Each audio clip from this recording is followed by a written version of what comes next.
Bismillahirrahmanirrahim. Assalamualaikum warahmatullahi wabarakatuh. Alhamdulillahirrabbilalamin.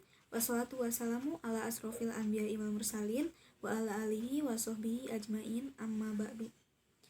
Alhamdulillah, pada kesempatan kali ini kami dari kelompok 13 yang beranggotakan Rafiqah Laila Qadariyah, saya sendiri, dan rekan saya Sylvia Lutfiana Januari. Pada kesempatan kali ini kami akan mempresentasikan hasil diskusi dari percobaan yang telah kami lakukan, yaitu sistem koloid pada pancake. Untuk penyampaian materi pertama akan disampaikan oleh rekan saya Sylvia Lutfiana Januari. Persilakan. Baik, terima kasih kepada Ropiko atas waktunya. Yang pertama di sini pendahuluan. Sistem koloid banyak digunakan dalam kehidupan sehari-hari. Hal ini disebabkan sifat karakteristik koloid yang penting, yaitu dapat digunakan untuk mencampurkan zat-zat yang tidak dapat saling melarutkan secara homogen dan bersifat stabil untuk produksi dalam skala besar. Tujuan dari percobaan kali ini yaitu yang pertama untuk mengetahui salah satu penerapan konsep koloid dalam pembuatan pancake, yang kedua mengetahui fase terdispersi dan medium pendispersi pada pancake, dan yang terakhir yang ketiga yaitu untuk menentukan jenis koloid pada pancake. Selanjutnya, landasan teori. Pembuatan partikel koloid terbagi atas dua cara, yakni cara kondensasi dan dispersi. Pada cara kondensasi, molekul-molekul diubah menjadi partikel koloid, sedangkan cara dispersi, partikel-partikel besar diubah menjadi partikel-partikel dengan ukuran koloid. Cara kondensasi umumnya terjadi dalam reaksi hidrolisis, reaksi penggantian maupun reaksi redoks. Sedangkan pada cara dispersi, gumpalan zat besar diperkecil dengan cara penggilingan atau penggarusan, pengadukan atau pengocokan. Selanjutnya di sini ada alat dan bahan untuk pembuatan pancake. Yang pertama alat yaitu ada kompor, piring, sendok sayur, suntil kayu, teflon, dan wadah atau baskom. Selanjutnya ada bahan yaitu ada air, gula, madu, soda kue, tepung terigu, dan telur. Sekian dari saya, akan dilanjutkan oleh rekan saya yaitu Ropiko. Selanjutnya masuk pada prosedur. Prosedur pada percobaan kali ini terdapat dua tahapan. Tahap yang pertama untuk pembuatan adonan, dan tahap yang kedua untuk pembuatan pancake atau tahap pemasakan. Nah, pada tahap pertama, langkah pertama yaitu siapkan alat dan bahan, kemudian masukkan 2 butir telur ke dalam wadah. Selanjutnya, tambahkan sebanyak 5 sendok makan gula, tambahkan sebanyak 2 sendok makan madu, dan aduklah hingga tercampur rata.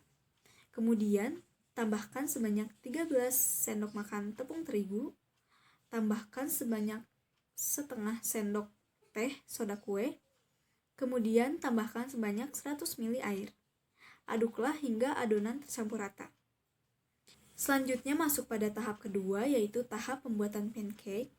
Yang pertama siapkan kompor dan teflon, kemudian nyalakan api. Selanjutnya panaskan wajan teflon. Setelah itu tuangkan adonan ke dalam teflon dengan api kecil. Setelah permukaan pancake terlihat berlubang, balikkan adonan pancake dan tunggu hingga 1 menit. Setelah itu angkat pancake dan sajikan di atas piring. Lakukan secara berulang hingga adonan habis dan pancake siap dinikmati. Selanjutnya masuk pada hasil dan pembahasan. Setelah dilakukan percobaan, maka kita terdapat data pengamatan yang ada di PowerPoint. Nah, untuk nomor 1-nya, perlakuannya yaitu mencampurkan bahan-bahan hingga membentuk adonan. Setelah diamati, terlihat ada gelembung-gelembung yang keluar dari adonan. Kemudian perlakuan yang kedua yaitu memasak adonan. Setelah diamati, pancake terlihat berlubang kecil-kecil dan adonan yang dibuat menjadi mengembang. Kemudian masuk pada pembahasan. Pada percobaan kali ini telah dilakukannya pembuatan pancake. Pancake merupakan salah satu koloid karena termasuk kepada salah satu campuran yang mengandung partikel-partikel yang ukurannya berada di antara partikel zat terlarut dalam larutan sejati dan suspensi. Untuk itu, bahan-bahan yang digunakan terdiri dari air, gula, madu, tepung terigu, dan telur, seperti yang telah disebutkan tadi oleh rekan saya Sylvia.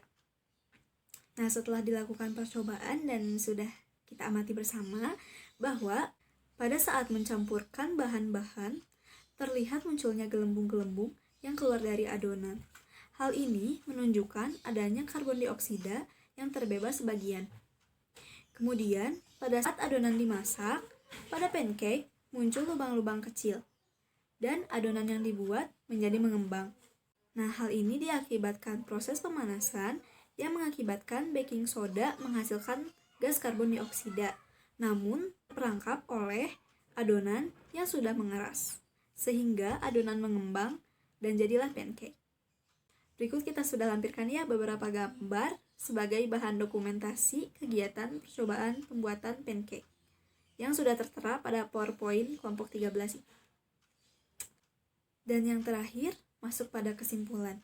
Yang pertama yaitu dapat mengetahui salah satu penerapan konsep koloid dalam kehidupan sehari-hari, yaitu pada pembuatan pancake. Yang kedua yaitu dapat mengetahui air sebagai fase terdispersi dan tepung terigu sebagai medium pendispersi pada pancake. Sehingga fase terdispersi dan medium pendispersi dari pancake adalah cair padat. Dan yang terakhir, dapat menentukan jenis koloid pada pancake. Nah, jenis koloid pada pancake ini adalah berjenis emulsi padat. Alhamdulillah, cukup sekian presentasi dari kelompok 13 mengenai praktikum sistem koloid pada pancake. Mohon maaf apabila terdapat kesalahan. Terima kasih atas perhatiannya. Semoga bermanfaat. Wabillahi taufiq wal hidayah. Wassalamualaikum warahmatullahi wabarakatuh.